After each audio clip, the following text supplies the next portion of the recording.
Hello friends, welcome है आपका हमारे यूट्यूब चैनल पे। और आज हम आपको पढ़ाने जा रहे हैं हाउ टू फाइंड वैलेंसी। ठीक है, वैलेंसी किस तरह से निकालते हैं। ठीक है, तो अच्छा, वैलेंसी फाइंड करने के लिए हमें सबसे पहले ज़रूरत होती है कि हम समझ लें कि किसी भी एटम्स का एटॉमिक स्ट्रक्चर कैसा होता है।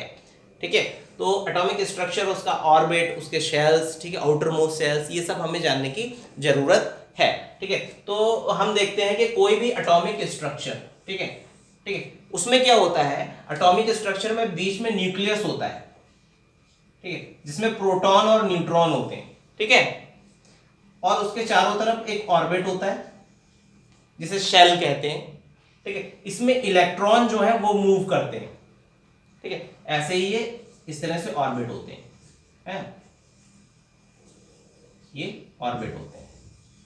ठीक है, इसको हम नाम देते हैं, अगर ऑर्बिट को, तो हम इसको के नाम दे देते हैं, इसे एल दे देते हैं, इसे एम दे देते हैं और इसे एन दे देते हैं। ठीक है, इस तरह से क्या होता है, एक एटम्स होता है, बीच में न्यूक्लियस प्रेजेंट है। ठीक है, ये जो पी एन मैंने लिख दिया, ये न्यूक्लियस है। ठीक है, तो इसके मैं सिर्फ ऐसे छोटे छोटे तरह से प्रोटॉन और न्यूट्रॉन बना देता हूं। इसको कहते हैं हम क्या, न्यूक्लियस। ठीक है, और इसमें क्या प्रेजेंट होता है, प्रोटॉन, ये एल एम अभी यहां पर से मिटा दे रहा हूं।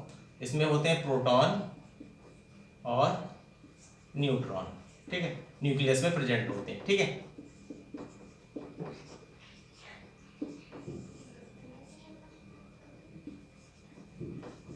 ठीक है, तो एटॉमिक स्ट्रक्चर एंड ऑर्बिट हमें पढ़ना जरूरी था। वही मैंने बताया, बीच में न्यूक्लियस होता है, इसके चारों तरफ एक सर्कुलर पाथ होता है जिसमें इलेक्ट्रॉन रिवॉल्व करते हैं। ठीक है, मूव करते हैं। ठीक है, उसको हम शेल कहते हैं, इसको हम शेल कहते हैं। ठीक है, ये जो सर्कुलर पाथ दिख रहा है, इसको हम शेल कहते हैं। There are fix circular path around the nucleus called shell. ठीक है, अब इसका जो के सेल है, ठीक है, ये वाला जो इनरमोस्ट सेल दिख रहा है ना, ठीक है, ये एटम्स के डिपेंड करते हैं उसमें कितने सेल हैं।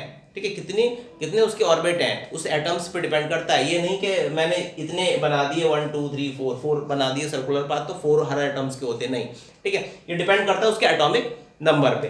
ठीक है, तो मान लीजिए के सेल है, तो ठीक है, तो के सेल में क्या होता है, 2 इलेक्ट्रॉन्स प्रेजेंट होते हैं स्टेबल करने के लिए उसको। ठीक है, वो तभी स्टेबल होंगे उसमें के सेल में इलेक्ट्रॉन, जब क्या होगा, जब उसमें 2 सेल जो है 2 इलेक्ट्रॉन जो है उसमें प्रेजेंट हो। ठीक है, तो इसमें 2 होना चाहिए। ठीक है, अब ये एल एम एन है। ठीक है, तो एल एम एन में कितने 8 इलेक्ट्रॉन्स प्रेजेंट होना चाहिए, तब वो सेल क्या होगी, स्टेबल होगी। ठीक है, स्टेबल होगी, वरना जो इलेक्ट्रॉन है वो स्टेबल नहीं रहेंगे उसमें। ठीक है, आउटर मोस्ट सेल किसे कहते हैं, ठीक है, जो आउटर मोस्ट सेल होती है, जैसे मान लो एक हाइड्रोजन है। ठीक है, हाइड्रोजन है, हाइड्रोजन का एटॉमिक नंबर कितना है, एटॉमिक नंबर कितना है हाइड्रोजन का, एटॉमिक नंबर है 1। ठीक है, अब इसके बीच में तो ये न्यूक्लियस प्रेजेंट है और इसके चारों तरफ ये एक ऑर्बिट है, जैसे शेल कहते हैं। ठीक है, अब ये जो 1 एटॉमिक नंबर है, 1 इलेक्ट्रॉन है मतलब, और ये यहां पर रिवॉल्व कर रहा है इसके आउटर सेल में। ठीक है, तो ये जो है ये सेल, ठीक है, जिसमें ये 1 इलेक्ट्रॉन मूव कर रहा है, ठीक है, इसकी आउटर मोस्ट सेल है हाइड्रोजन की। ठीक है, तो इसी को कहते हैं outermost shell, last shell of the atom. जो एटम है उसकी लास्ट सेल को हम आउटर मोस्ट सेल कहते हैं, are called outermost shell, और इसे हम वैलेंस सेल भी कहते हैं। ठीक है, इसे क्या कहते हैं, वैलेंस सेल भी कहते हैं। ठीक है, अच्छा, नेक्स्ट आते हैं हम outermost shell of metals. ठीक है, जो आउटर मोस्ट सेल मेटल की होती है ना, उसके आउटर मोस्ट सेल में 1 2 3 4, ठीक है, इतने इलेक्ट्रॉन्स होते हैं, किसी में 1 होता है, किसी में 2 होता है, किसी में 3 होता है, किसी में 4 होता है। ठीक है, तो जिसके आउटर मोस्ट सेल में 1 2 3 4 इलेक्ट्रॉन्स प्रेजेंट होते हैं, वो क्या होते हैं, वो मेटल होते हैं। और वो उनकी प्रॉपर्टी क्या है पता, वो लूज करते हैं इलेक्ट्रॉन्स को। ठीक है, जितने भी मेटल्स हैं वो इलेक्ट्रॉन्स को लूज करते हैं। और नॉन मेटल में 5 6 7 इलेक्ट्रॉन्स प्रेजेंट होते हैं। नॉन मेटल में कितने प्रेजेंट होते हैं, 5 6 7, किसी में 5 आउटर मोस्ट सेल में, किसी में 6, किसी में 7। ठीक है, तो जो आउटर मोस्ट सेल में जो नंबर ऑफ इलेक्ट्रॉन प्रेजेंट होते हैं ना, उससे हम मेटल्स और नॉन मेटल की पहचान कर सकते हैं। ठीक है, जैसे मेटल में या तो 1 होगा तो वो मेटल है, 2 होगा तो वो मेटल है, 3 है तो वो मेटल है, 4 है तो वो मेटल है, आउटर मोस्ट सेल में अगर इलेक्ट्रॉन प्रेजेंट है तो। ठीक है, और ये क्या करेगा, लूज करेगा इलेक्ट्रॉन को स्टेबल होने के लिए। ठीक है, और ये क्या करेगा, स्टेबल होने के लिए गेन करेगा इलेक्ट्रॉन को। ठीक है, स्टेबल कैसे होंगे, ये ऑर्बिट में इतने इलेक्ट्रॉन चाहिए तब स्टेबल होगा। ठीक है, तो ये था एटॉमिक स्ट्रक्चर एंड ऑर्बिट। ठीक है, एटॉमिक स्ट्रक्चर क्या है, बीच में न्यूक्लियस प्रेजेंट होता है, उसमें प्रोटॉन और न्यूट्रॉन होते हैं, चारों तरफ एक सर्कुलर पाथ होता है जिसमें इलेक्ट्रॉन मूव करते हैं, ठीक है।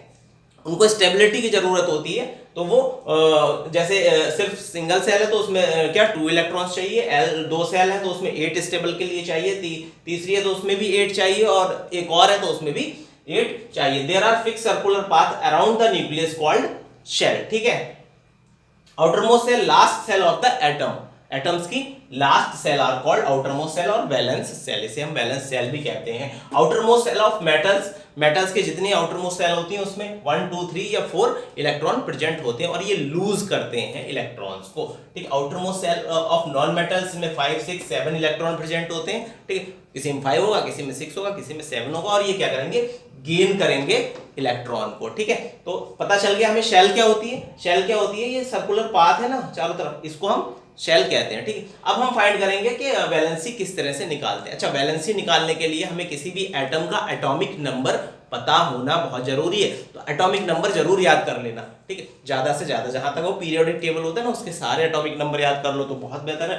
10 तक काम आएगा, 12 तक काम आएगा, आगे तक काम आएगा, ठीक है।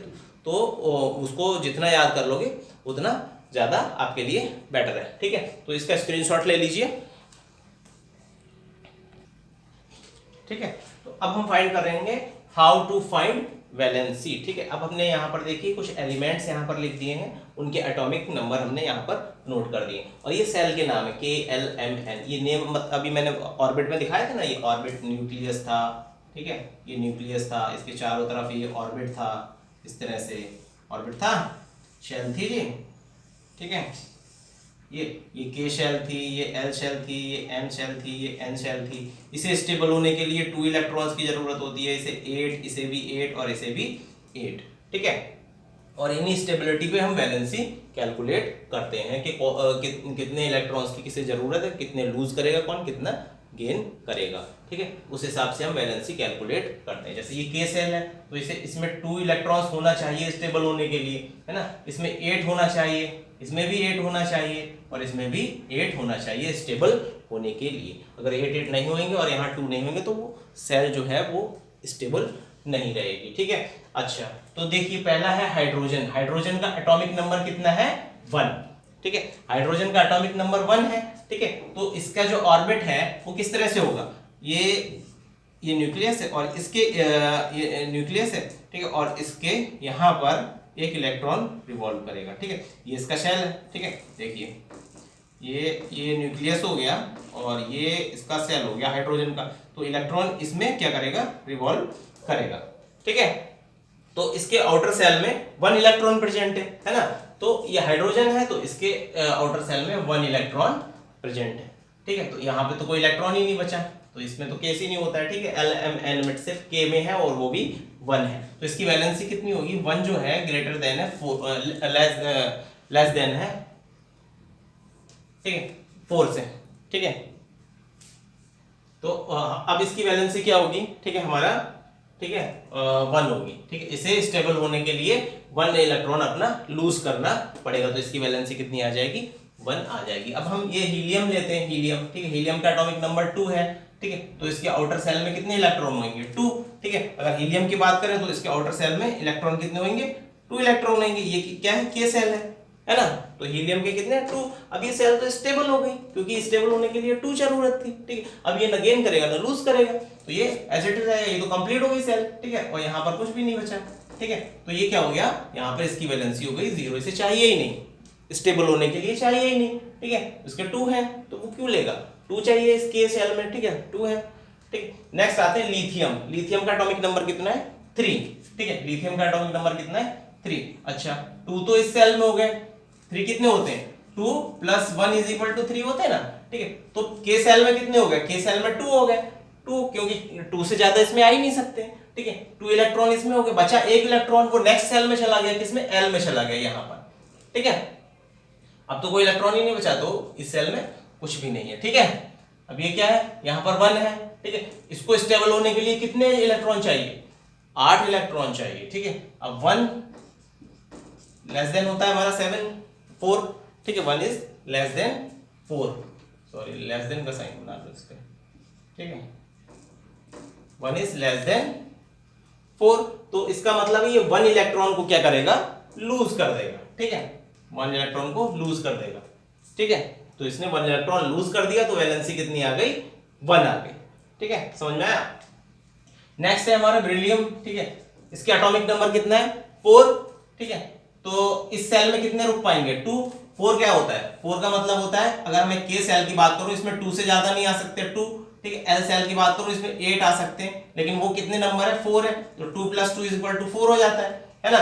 देखिए 4 है इसका एटॉमिक नंबर, के सेल में हमारे 2 आ जाएंगे। ठीक है, के सेल में हमारे 2 आ गए, अब एक और सेल इसकी बन जाएगी।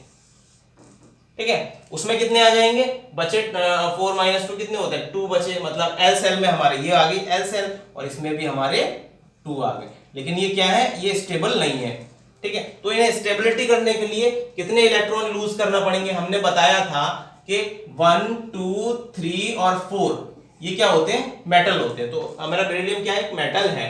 ठीक है, ये इलेक्ट्रॉन और मेटल क्या करते हैं, इलेक्ट्रॉन को लूज करते हैं। ठीक है, मेटल क्या करते हैं, इलेक्ट्रॉन को लूज करते हैं। तो ये 2 > 4। ठीक है, मतलब ये 2 इलेक्ट्रॉन्स को क्या कर देगा, लूज कर देगा। तो इसकी वैलेंसी कितनी हो जाएगी, 2 हो जाएगी। ठीक है, नेक्स्ट आते हैं बोरोन पे। ठीक है, बोरोन की क्या है, एटॉमिक नंबर 5 है। ठीक है, तो इस सेल में तो सिर्फ 2 ही रुक सकते हैं, 2 से ज्यादा तो ये लेगा ही नहीं, स्टेबल होने के लिए सिर्फ 2 ही की जरूरत है। बाकी के बचे वो इसमें रुक जाएंगे, है ना। यहां पर तो कुछ आया ही नहीं। ठीक है, तो 2 3 कितने हो गए, 5 हो गए। ठीक है, तो इसमें कितने, ये 3 > 4। ठीक है, तो ये क्या करेगा, इसे स्टेबल होने के लिए 8 चाहिए, 8 आना चाहिए ना इस लाइन में, लेकिन 8 तो है नहीं, तो ये क्या करेगा, 3 को लूज कर देगा। तो इसकी वैलेंसी कितनी हो जाएगी, 3 हो जाएगी। ठीक है, नेक्स्ट आते हैं कार्बन। कार्बन का एटॉमिक नंबर कितना है, 6। इस सेल में कितने रुक सकते हैं, 2। इस सेल में कितने रुक सकते हैं, 8 तक रुक सकते हैं। तो 2 के बाद कितने बचे, 4 बचे, है ना। अब 4 और 2 कितने हो गए, 6 हो गए। इस सेल में आया नहीं कुछ। ठीक है, तो 4 = 4, तो इसकी वैलेंसी कितनी हो गई, 4। ठीक है, इसकी वैलेंसी कितनी हो गई, 4। ये 4 इलेक्ट्रॉन्स को क्या कर देगा, लूज कर देगा। अब आ जाओ नाइट्रोजन पे। नाइट्रोजन का एटॉमिक नंबर कितना है, 7। ठीक है, इस सेल में सिर्फ 2 रुक सकते हैं। ठीक है, इस सेल में 7 है ना, तो 5। ठीक, क्योंकि 8 तक रुक सकते हैं इलेक्ट्रॉन इस सेल में, एल वाली सेल में 8 इलेक्ट्रॉन रुक सकते हैं, तो 5 और 2 7। ठीक है, ये आ गया। ठीक है, अब हमने एक चीज पढ़ी थी, जो नॉन मेटल होते हैं, जो नॉन मेटल होते हैं, इसको रब कर दे रहा हूं, जो नॉन मेटल होते हैं वो क्या है, 5 6 और ये जो 7 होते हैं ना। ठीक है, इलेक्ट्रॉन होते हैं उनके आउटर सेल में। ठीक है, और ये क्या करते हैं, गेन करते हैं, क्या करते हैं, गेन करते हैं इलेक्ट्रॉन को, क्या करते हैं, गेन करते हैं। ठीक है, अब ये नाइट्रोजन एक नॉन मेटल है। ठीक है, नॉन मेटल है, इसके आउटर सेल में कितने, 5 इलेक्ट्रॉन है। ठीक है, देखो ये इसका न्यूक्लियस हो गया। ठीक है, और इस सेल में 2 हो गया, के वाली सेल में। ठीक है, एक सेल बनाई हमने आउटर सेल, इसमें 1 2 3 4 5 इलेक्ट्रॉन है। ठीक है, 5 इलेक्ट्रॉन है। ठीक है, अब इनको स्टेबल करने के लिए, ठीक है, एल वाली जो सेल है इसको स्टेबल करने के लिए 8 इलेक्ट्रॉन की जरूरत होगी। ठीक है, और नॉन मेटल है ये हमारा, क्योंकि हमने पढ़ा 5 6 7 क्या होते हैं, जिनके इलेक्ट्रॉन लास्ट सेल में होते हैं वो क्या होते हैं, नॉन मेटल होते हैं। तो ये क्या करते हैं, गेन करते हैं, मतलब इन्हें जरूरत होती है। ठीक है, तो हम क्या करेंगे, इसको स्टेबल होने के लिए 8 की जरूरत थी, तो 8 - 5। ठीक है, 8 - 5 कितने होते हैं, 3। तो इसकी वैलेंसी कितनी आ गई, 3 आ गई। ठीक है, ये नॉन मेटल की। अब ऑक्सीजन, ऑक्सीजन का कितना होता है, 8 होता है। ठीक है, तो ये कितना होगा, इसमें तो 2 ही रुक सकते हैं। ठीक है, बचे कितने, 6। ठीक है, इधर तक कुछ नहीं आया। ठीक है, क्योंकि 6 2 कितने हो गए, 8 हो गए। स्टेबल करने के लिए कितनी की जरूरत थी, 8 की। ठीक है, अब -6 क्योंकि ये गेन करता है। ठीक है, 8 - 6 इसे कितनी जरूरत है, इसे 2 इलेक्ट्रॉन्स की जरूरत है, मतलब ये 2 इलेक्ट्रॉन्स को गेन करेगा तब स्टेबल होगा। फ्लोरीन पे आ जाओ, एटॉमिक नंबर 9 है, इसमें 2 रुक सकते हैं। ठीक है, और इसमें 7।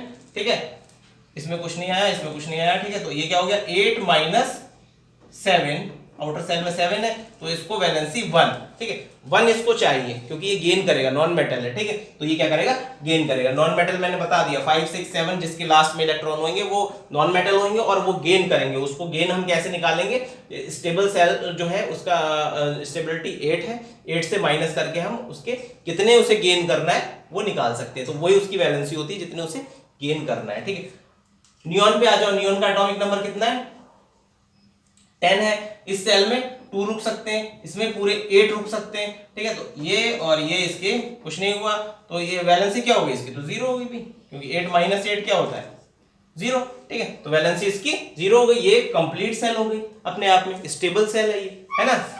नेक्स्ट सोडियम, ठीक है, सोडियम के एटॉमिक नंबर कितना है 11, ठीक है, सोडियम का एटॉमिक नंबर क्या है। अच्छा, जिनकी वैलेंसी 0 होती है ना वो नोबल गैस होती है, ठीक है, ध्यान रखना, ये क्या है, ये नोबल गैस है, हीलियम क्या है, नोबल गैस है ये, ठीक है। और यहां पर आया क्या आया, नियॉन, ये भी एक नोबल गैस है, ठीक है, तो इससे भी हम पता कर सकते हैं कि जिसकी वैलेंसी 0 होती है वो नोबल गैस होती है, ठीक है।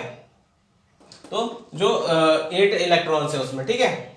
अब आ जाओ सोडियम पे, सोडियम के एटॉमिक नंबर कितना है 11, ठीक है, तो इस सेल में सिर्फ 2 रुक सकते हैं, इसमें 8 रुक सकते हैं, तो 8 और 2 कितने हो गए 10 हो गए, तो अभी भी 1 बचा, तो वो नेक्स्ट सेल में चला जाएगा M में, ठीक है। अब देखो इसको स्टेबल होने के लिए कितनी जरूरत थी 8 की, है ना, लेकिन इसके पास सिर्फ 1 है। और हमने पढ़ा था मेटल्स के लिए, हमने क्या पढ़ा था, मेटल्स के लिए, ठीक है, मेटल्स 1 2 3 4 इलेक्ट्रॉन होते हैं इनके लास्ट सेल में, है ना, लास्ट सेल में, है ना, लास्ट सेल में, ठीक है, तो ये क्या करते हैं, लूज करते हैं इलेक्ट्रॉन को, है ना, लूज करते हैं। अब इसका 1 है तो ये 1 लूज ही तो करेगा, तो लूज करने के लिए हम क्या लिखते हैं, 1 इज लेस देन 4, है ना, तो 1 इलेक्ट्रॉन को लूज कर देगा, तो ये क्या हो गया, इसकी वैलेंसी 1 हो गई, ठीक है। अब आ जाओ मैग्नीशियम पे, ठीक है, 2 इसमें रुक सकते हैं, 8 इसमें रुक सकते हैं, 8 2 कितने हो गए 12 और बचे 2, तो वो इस सेल में आ गए, ठीक है, वही, ठीक है, क्या 2 इज लेस देन 4, तो इसकी वैलेंसी हो गई 2, ठीक है। एल्युमिनियम पे आ जाओ, 2 इस सेल में रुक सकते हैं, 8 इसमें और 3 इसमें, ठीक है, इसमें कुछ भी नहीं आया अभी, ठीक है, 13 हो गए पूरे, 13 है भाई, 2 इसमें रुक गए, 8 इसमें 10 और 3 13, ठीक है, तो ये क्या हो गया 3 इज लेस देन 4, तो इसकी वैलेंसी ये 3 को लूज कर जाएगा, तो 3 इसकी वैलेंसी हो गई, क्योंकि मेटल्स है ये, मेटल क्या करते हैं, लूज करते हैं इलेक्ट्रॉन को, ठीक है। सिलिकॉन पे आ जाओ, सिलिकॉन की वैलेंसी, सिलिकॉन का एटॉमिक नंबर कितना है 40, तो फर्स्ट सेल में 2 हो गया, सेकंड में 8 हो गया, 8 2 10 और इसमें 4 हो गया, ठीक है, तो 4 इज इक्वल टू 4, इसकी वैलेंसी कितनी हो गई 4, ये 4 इलेक्ट्रॉन्स को क्या कर देगा, लूज कर देगा, ठीक है। फास्फोरस पे आ जाओ, ठीक है, फास्फोरस फर्स्ट सेल में 2 8 8 2 10 बचे कितने 5, इसमें 5 आ गए, ठीक है। अब 5 आ गए, तो 5 ये नॉन मेटल वाले में आ गया, है ना, नॉन मेटल वाले में आ गया, तो मतलब 8 माइनस 5, तो 8 माइनस 5 कितने होते हैं 3, ठीक है, तो इसकी वैलेंसी कितनी हो गई 3, मतलब इसे स्टेबल होने के लिए 3 इलेक्ट्रॉन्स चाहिए, ठीक है। तो इस तरह से हम फाइंड करते हैं क्या, वैलेंसी किसी भी एलिमेंट की, ठीक है। उसके लिए एटॉमिक नंबर हमें याद होना जरूरी है, और 2 चीजें और हमें पता होना चाहिए, ठीक है, कौन कौन सी चीज है वो, नंबर 1 मेटल्स, ठीक है, मेटल्स की जो लास्ट सेल होती है, ठीक है, उसमें 1 2 3 4 इलेक्ट्रॉन होते हैं, ठीक है, या तो 1 या 2 या 3 या 4 इस तरह से इलेक्ट्रॉन होंगे, वो मेटल्स होंगे, और ये क्या करते हैं, ये लूज करते हैं इलेक्ट्रॉन को, ठीक है, ये तो फर्स्ट कंडीशन थी। दूसरी नॉन मेटल्स, नॉन मेटल्स में कितने होते हैं 5 6 और 7 इलेक्ट्रॉन होते हैं इनके लास्ट सेल में, ठीक है, लास्ट सेल में, ठीक है। और ये क्या करते हैं, ये गेन करते हैं इलेक्ट्रॉन को, इन्हें चाहिए होते हैं, ठीक है, गेन करते हैं ये इलेक्ट्रॉन को, ठीक है। जैसे मान लीजिए हमारे पास लिथियम है, ठीक है, लिथियम का एटॉमिक नंबर 3 है, ठीक है, के सेल में 2 आए और एल सेल में 1 आया, तो 1 क्या है, मेटल है, तो लिथियम हमारा मेटल है, ठीक है। अब ये क्या करेगा, ये लूज कर जाएगा 1 इलेक्ट्रॉन को, तो 1 इज लेस देन 4, तो इसने 1 को क्या कर दिया, लूज कर दिया, तो ये इसकी वैलेंसी क्या हो गई, 1 हो गई। 1 को लूज कर जाएगा, तो 1 को लूज कर जाएगा तो इसकी वैलेंसी हो गई 1, ठीक है। इसी तरह से फास्फोरस देखिए 15 है एटॉमिक नंबर, 2 इस सेल में आ गया, 8 एल सेल में आ गया, ठीक है, क्योंकि 2 से ज्यादा इसमें नहीं आ सकते, 8 से ज्यादा इसमें नहीं आ सकते, ठीक है। अब बचे कितने, 5, तो इसमें 8 की जरूरत होती है स्टेबल होने के लिए। हमने क्या बोला था, नॉन मेटल्स के लास्ट सेल में अगर 5 है इलेक्ट्रॉन्स, ठीक है, तो वो नॉन मेटल होता है, और नॉन मेटल क्या करता है, गेन करता है, ठीक है। तो अब इसे स्टेबल होने के लिए कितने चाहिए, ये तो लेगा ना, ठीक है, तो ये ऐड करेगा, तो 8 - 5 इसे 3 चाहिए, है ना। 8 इसकी स्टेबिलिटी का पॉइंट है, और ये 3 इसको एटम्स चाहिए, मतलब ये 3 गेन करेगा तब स्टेबल हो पाएगा, समझ में आया? तो ये था आपकी valency, how to find valency. तो एक बात ध्यान रखना कि जो पीरियोडिक टेबल है उसमें एटॉमिक नंबर जो दिए गए हैं वो सारे के सारे आप लोग जरूर याद कर लीजिएगा, ठीक है। एटॉमिक नंबर के बगैर अगर हम याद नहीं होंगे तो हम कैसे निकाल पाएंगे, ठीक है। मान लीजिए टेस्ट में दे दिया बेरिलियम का वैलेंसी बताइए, ठीक है, हम क्या, हमें पता ही नहीं होगा बेरिलियम का एटॉमिक नंबर कितना है, ठीक है, तो वो चीज़ हमें पता होना चाहिए। ओके, स्क्रीनशॉट ले लीजिए। Bye friends.